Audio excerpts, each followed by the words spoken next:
안녕하세요. 2022년 고교교육 기여대학 지원사업 드로잉백 강의를 맡게 된 박종찬이라고 합니다. 제가 오늘 강의하게 될 내용은 디자이너가 알아두면 좋은 디자인 법칙입니다. 디자인을 배우고 있는 홍익대학교 학우 여러분들에게 조금이나마 도움이 되었으면 좋겠습니다. 강의 순서로는 현재 제가 하고 있는 업무에 대한 소개와 그리고 예비 디자이너들이 견지하고 있으면 도움이 될 수 있는 6가지 게슈탈트 법칙에 대해서 알아보고 제가 중요하게 생각하는 디자인 요소 3가지에 대해 한번 알아보도록 하겠습니다. 저는 현재 홍익대학교 대학원 시각 커뮤니케이션 학과에 재학 중이고 현재는 KTCS라는 고객 서비스 플랫폼 기업에서 제안서 디자이너로 근무하고 있습니다.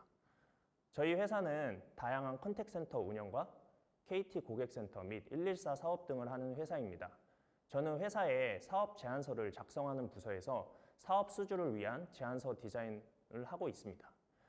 제안서 디자이너라는 업무가 조금 생소하게 들리실 수 있을 것 같은데요. 운동에도 다양한 종목이 있듯 디자인에도 정말 다양한 종류의 디자인이 있습니다. 제가 하고 있는 제안서 디자인이라는 업무는 편집 디자인과 그래픽 디자인이 합쳐진 것이라고 생각하시면 될 것 같습니다. 제안서는 사업의 서비스를 제공하는 기업이 사업 제안을 의뢰한 기업으로부터 제안받은 사업을 어떻게 수행할 것인지에 대해 포괄적으로 정리한 자료를 제안서라고 합니다. RFP라는 제안 요청서라는 것이 있는데요. 이 RFP를 근거로 제안서가 작성이 되며 각 서비스의 사업 수행 능력, 수행 방법, 비용 등과 같은 내용을 포괄적으로 정리한 문서라고 할 수 있습니다. 회사의 주요 사업이 제안되기 때문에 보안이 굉장히 중요한 문서가 됩니다. 이렇다 보니 외부에 공유되는 작업물들이 적어 학생분들에게는 아직 생소한 분야일 것입니다. 주로 편집 디자인처럼 제안서라는 문서를 책자 형식의 인쇄물로 제출하거나 PDF 파일을 온라인으로 제출하는 경우가 대부분입니다. 글과 사진, 일러스트레이션 등을 활용해 사업의 내용을 최대한 효과적으로 전달할 수 있도록 문서를 디자인합니다.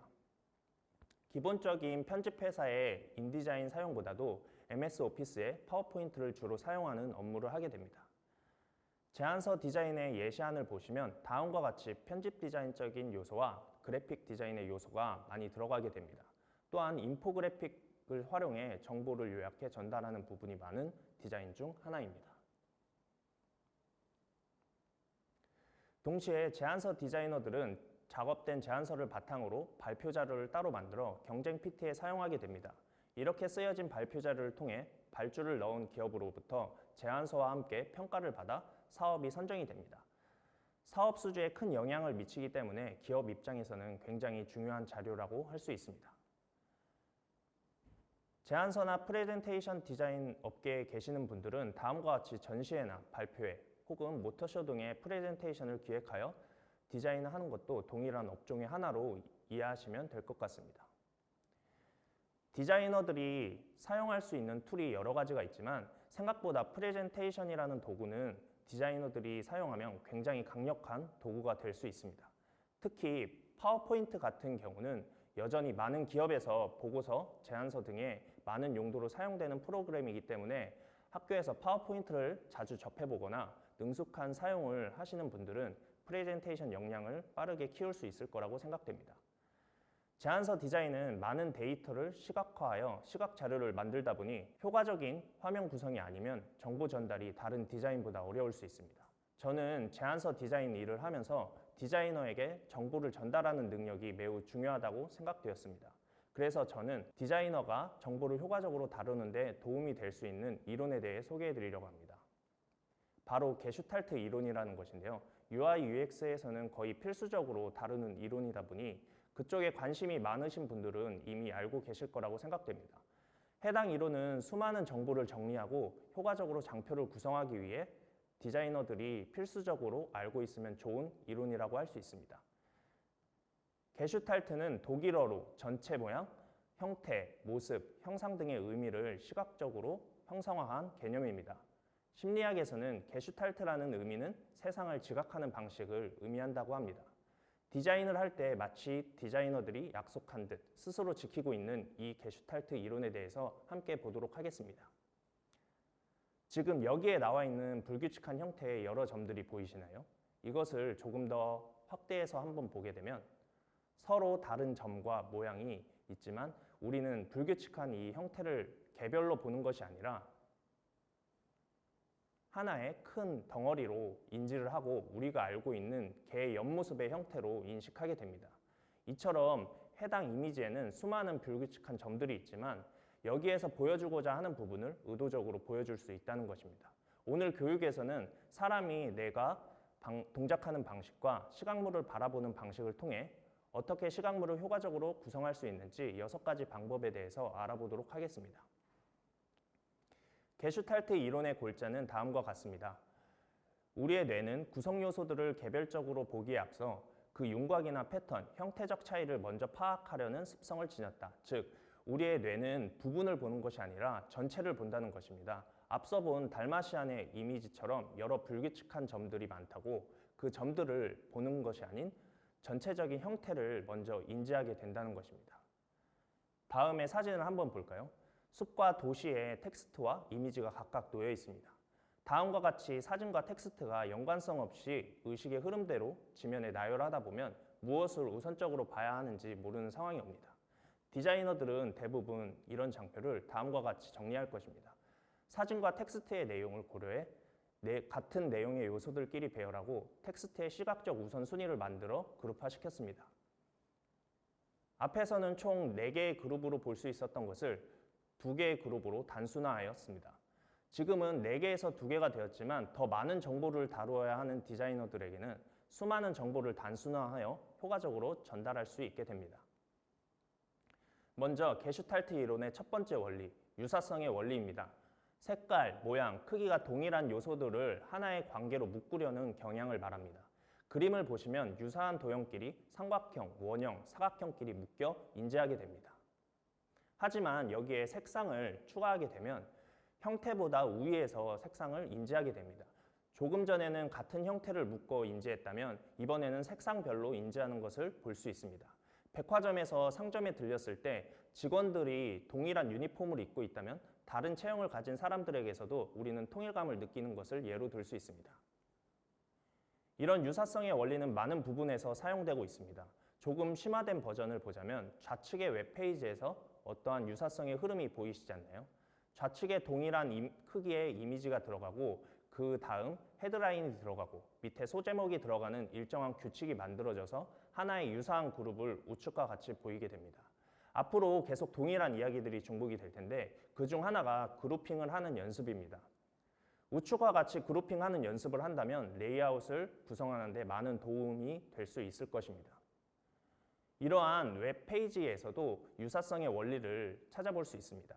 배경이지만 우측 하단에 인물을 배치하고 중앙 하단에 3개의 동일한 크기의 이미지를 배치함으로써 통일감을 부여하게 됩니다. 내용이 다른 정보이지만 동일한 포맷으로 디자인을 하면 통일감을 주는 디자인을 할 수 있습니다. 또 하나의 예시를 보면 피자 2판의 가격으로 이케아 가구를 살 수 있다는 이케아의 인쇄 광고인데요. 이 또한 유사성의 원리를 이용한 광고라고 볼 수 있습니다. 중간에 동일한 크기의 오브제를 위치시켜 형태를 먼저 인지하게 하고 그 안에 이케아의 가구들인 책장, 램프, 침대 등을 색상으로 구분하여 형태와 색상의 요소가 각각으로 묶여 인식되게 표현하였습니다. 다음은 게슈탈트 이론 중 근접성의 원리입니다. 가까이 있는 요소들과 멀리 있는 요소들을 구분하려는 경향을 말합니다. 유사성의 원리로 볼 때 같은 색상, 같은 원형에 있지만 간격을 조정해 주는 것만으로도 2개의 그룹이 구분되어 보여지게 됩니다. 이런 부분은 주로 카테고리처럼 구분을 지어야 하는 경우에 많이 사용됩니다. 원형의 이미지도 각각 다르고 글도 들어가지만 하나의 동일한 포맷으로 통일시켜 간격을 조정하여 요소들을 효과적으로 보여줄 수 있습니다. 흩어져 있는 카테고리 타이틀과 링크를 하나로 묶어주어 가까이 있는 요소들로 만들어준다면 하나의 그룹으로 묶여 보이게 됩니다. 숙박 플랫폼 에어비앤비의 사례를 보면 그림 아래의 텍스트를 인접하게 위치시키고 아래열의 사진과는 거리를 띄워 사용자로부터 그룹을 쉽게 구분할 수 있도록 근접성의 원리를 이용해 표현하였습니다. 이렇게 근접성의 원리를 잘 이용하여 간격을 조정하는 것만으로도 별다른 꾸밈 요소 없이 디자인을 깔끔하게 정리할 수 있습니다. 다음은 게슈탈트 이론 중 연속성의 원리입니다. 어떤 선이나 운동 방향을 인지하면 그것을 하나로 인식하는 경향을 말합니다. 그림에서 곡선과 직선의 어떠한 동세가 느껴지지 않나요? 추팝주스 광고의 예시를 보면 개미가 줄지어 가고 있습니다. 개미가 곡선의 흐름을 따라가기 때문에 우리는 연속된 흐름을 볼 수 있습니다. 다음은 직선의 예시를 볼까요? 다음 인쇄 광고에서 사람의 팔이 불규칙한 방향으로 표현이 되어 있다면 복잡해 보일 수 있지만 색상과 방향을 직선으로 표현하여 굵기를 형상화할 수 있었습니다. 이렇게 연속성의 원리는 여러 요소들이 있더라도 의도적으로 흐름을 만들어 원하고자 하는 것들을 보여줄 수 있습니다. 조금 더 심화된 부분을 볼 것 같으면 좌측의 나이키 로고 밑으로 메뉴가 일정한 크기와 강약으로 들어가게 되고 우측으로는 신발을 우측 방향으로 표현하여 시선의 흐름이 자연스럽게 연결될 수 있도록 신발의 방향 또한 의도적으로 표현하였습니다. 만약 여기서 신발의 방향이 뒤죽박죽 표현되어 있었다면 시선의 흐름이 끊어져 보이게 되었을 것입니다. 디자인을 할 때 시선의 흐름을 고려하고 디자인을 한다면 시선의 흐름에 따른 자연스러운 작업으로 완성할 수 있습니다. 다음은 게슈탈트 이론 중 공통 영역의 원리입니다. 근접성의 원리와 유사하게 동일한 영역 안에 배치된 요소들이 하나의 정보로 인식되는 경향을 말합니다. 많은 정보를 다룰 때 유용하게 사용되는 방법입니다. 공통 영역의 원리는 같은 구성 요소끼리 그룹핑하여 표현하면 해당 정보 틀 안에서는 하나의 정보로 묶여 보이게 됩니다. 다음의 예시에서 같은 내용끼리 사각형으로 묶여 그룹핑한 것들이 보이시나요? 공통 영역의 원리는 UI, 웹, 상세 페이지, 제안서, 편집 등 많은 정보를 구분할 때 효과적이게 표현할 수 있는 방법입니다. 영역을 지정해 주는 건 단순히 사각형만으로 표현하지 않아도 됩니다. 여백, 면, 색상, 이미지 등으로 어떠한 형태와 규칙을 가지고 레이아웃을 구분하면 해당 영역의 정보들을 그 묶음 안에서 하나의 영역으로 인식하게 됩니다. 다음은 게슈탈트 이론 중 폐쇄성의 원리입니다. 사람들은 대상을 완전하게 인지하기 위해 빈 공간을 상상으로 채우려는 경향을 말합니다. 우리는 일부 누락된 정보가 있을 때 대상을 완벽한 형태로 상상하여 채워보게 됩니다. 이러한 폐쇄성의 원리는 미국 공영방송의 PBS 로고나 MLB의 로고 디자인에도 적용되었습니다. 또한 아이콘이나 심볼에서도 많이 사용되는 원리입니다. 폐쇄성의 원리는 UI 디자인에서도 찾아볼 수 있습니다. 화면의 일부만 노출시켜 분할된 화면 너머로 추가 내용이 존재함을 나타내고 자연스럽게 사용자가 오른쪽으로 스와이프하여 추가 내용을 확인할 수 있도록 나타낼 수 있습니다. 스크린 속 콘텐츠를 일부만 노출해 사용자의 궁금증을 불러일으키고 스크롤이나 스와이프를 유도하는 방법에도 사용됩니다. 디자이너들은 이러한 폐쇄성의 원리를 적용해 추가적인 콘텐츠가 있음을 알릴 수도 있고 이미 언급한 콘텐츠와의 상호관계가 있음을 나타낼 수도 있습니다. 마지막으로 게슈탈트 이론의 전경과 배경의 원리입니다. 전면에 드러난 개체와 후면에 깔린 배경이 동시에 주목하는 경향을 말합니다. 이러한 전경과 배경의 법칙은 주제를 더욱 부각시키는 효과가 있습니다. 코카콜라의 인쇄 광고를 보면 주제는 코카콜라이지만 전경에는 흰색으로 표현된 포크와 나이프, 그리고 웃는 얼굴이 표현되어 있습니다. 하지만 자세히 보면 주제인 코카콜라가 배경으로 들어가 의도적으로 배경을 강조함으로써 주제를 역설적으로 부각시키는 효과를 주고 있습니다. 다음에 웹페이지에서도 전경과 배경의 차이를 주어 전경의 이미지가 부각될 수 있도록 표현하였습니다. 이러한 전경과 배경의 원리는 주로 라이트박스나 팝업에 사용되어집니다. 사람의 뇌가 대상을 어떻게 인지하는지 6가지 게슈탈트 이론을 통해 알아보았는데요. 이러한 개념을 견지한 상태로 디자인을 하는 것과 모르고 하는 것에는 많은 차이가 있습니다. 앞으로 다양한 디자인을 보고 작업을 할 때 다음과 같은 원리를 적용해 본다면 안정감 있는 디자인 작업을 할 수 있을 것입니다.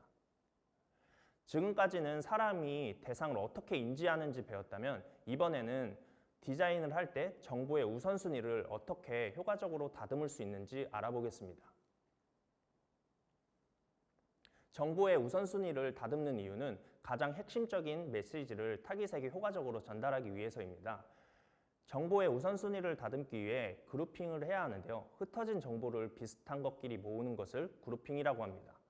단순히 이미지로만 전달하는 작품이 아닌 이상 디자인하는 과정에서 그룹핑하는 것은 매우 중요한 기초 공사라고 생각하시면 됩니다. 정보의 우선순위를 다듬는 것은 두 가지만 생각하시면 됩니다. 첫 번째, 비슷한 속성을 묻고 두 번째, 우선순위를 두어 질서를 부여한다.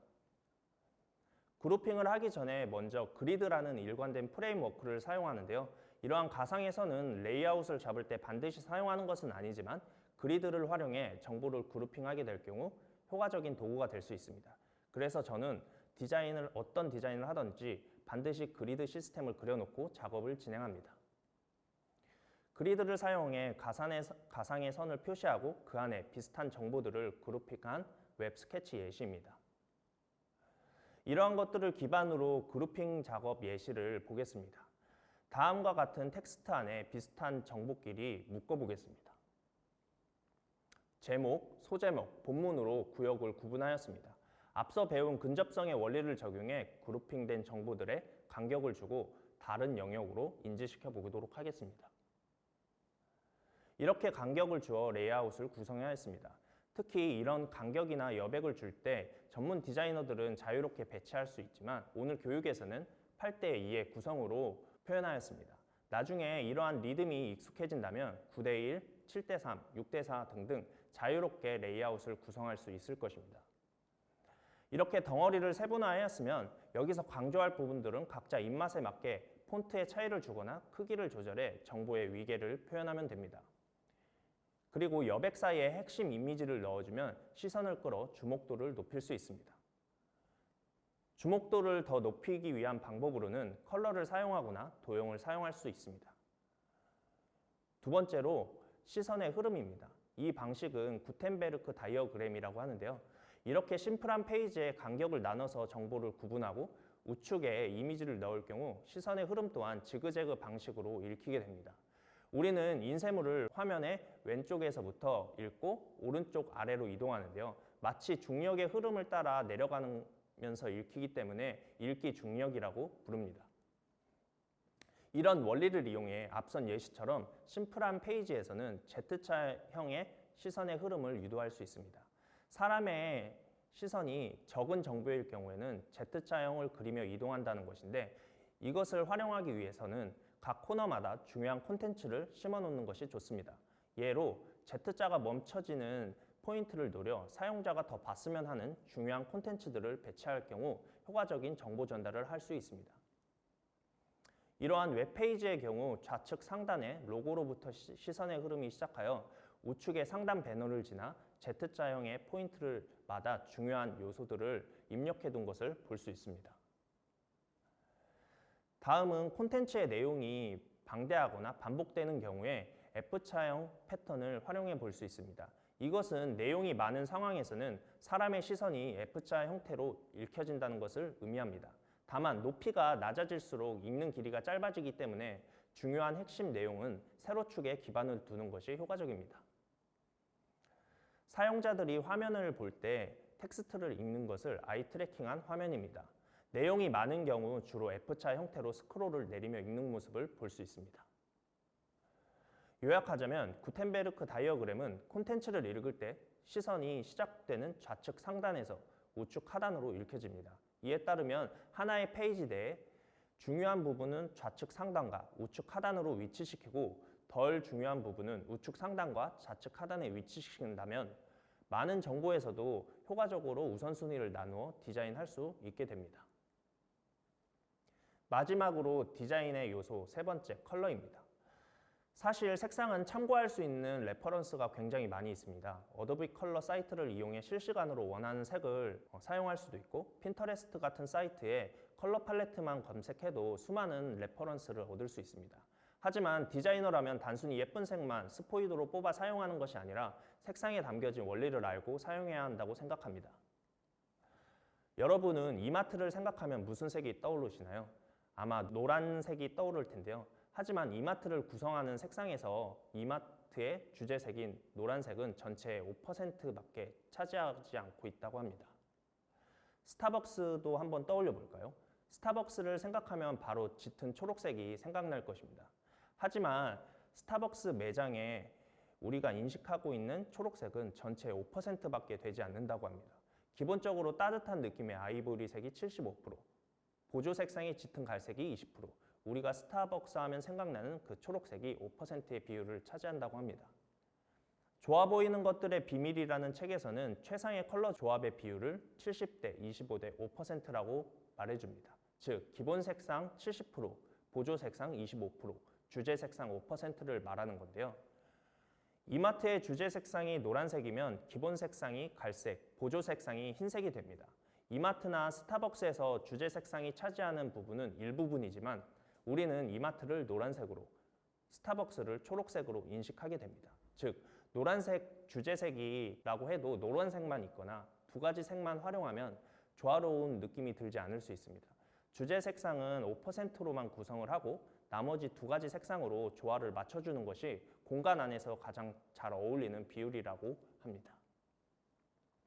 방금처럼 공간에서 적용되는 70대 25대 5%의 비율을 기억하기 어렵다면 6대 3대 1의 비율을 기억하는 것도 좋습니다. 60%나 30%를 이용해서 배경색을 배분하고 강조하고자 하는 요소의 글 주위에는 10%를 배분하여 색을 구성하게 되면 알맞은 비율의 색상 구성이 됩니다. 다음 예시처럼 강조 색상이나 보조색의 비율을 디자인에 맞게 조정하여 배색에 응용할 수도 있습니다. 다음은 배색에 대해서 알아보겠습니다. 배색이란 두 가지 이상의 색상을 배치하는 것을 말합니다. 헐크의 바지 색상을 한번 볼까요? 초록색과 보라색의 보색 관계로 인해서 초록색 헐크를 더욱 돋보이게 표현하였습니다. 보색 관계의 색은 극적인 대비 효과를 주기 때문에 강한 인상을 남게 합니다. 다음과 같은 스마트폰의 알림 아이콘도 초록색과 빨간색의 보색 대비를 통해 알림 표시의 가시성을 높이는 방법으로 사용하였습니다. 다음은 단색 조화입니다. 하나의 색에서 명도와 채도만 조정하기 때문에 넓은 공간감을 줄 수 있고 하나의 주제를 통일감 있는 분위기로 연출하는 데 용이합니다.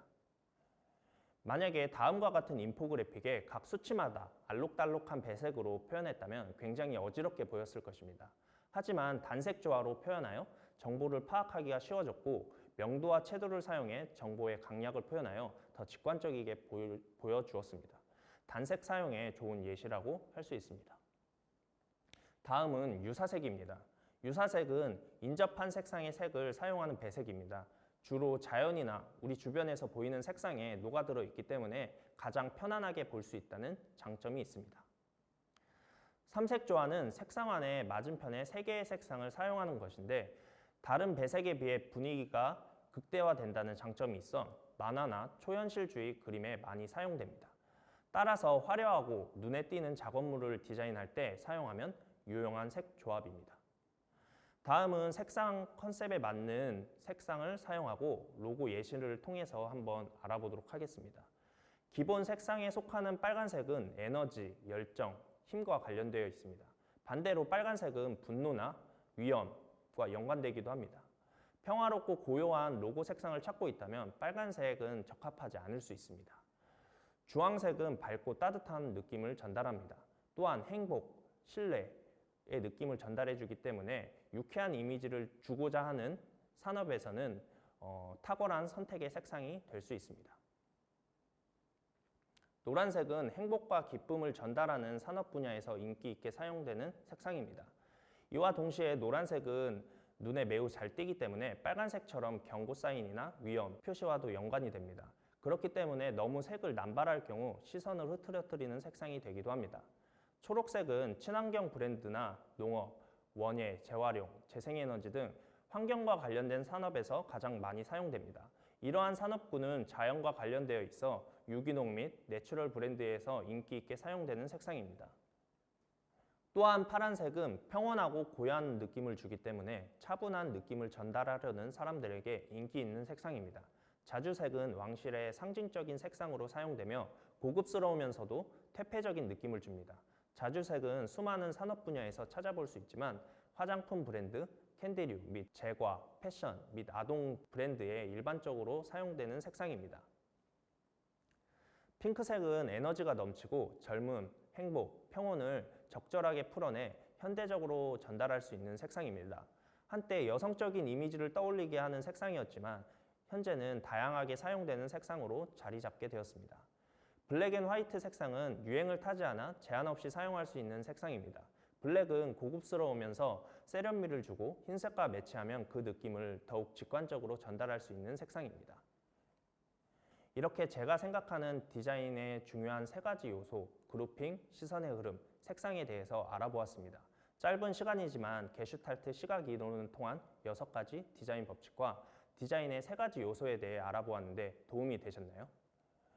디자인을 공부하는 여러분들은 앞으로 다양한 디자인을 찾아보면서 단순히 예쁘고 화려한 디자인만 하는 것이 아니라 원리와 개념을 알고 디자인을 바라보는 습관을 가지게 된다면 여러분의 디자인 실력을 더욱 탄탄하게 만들어줄 수 있을 것입니다.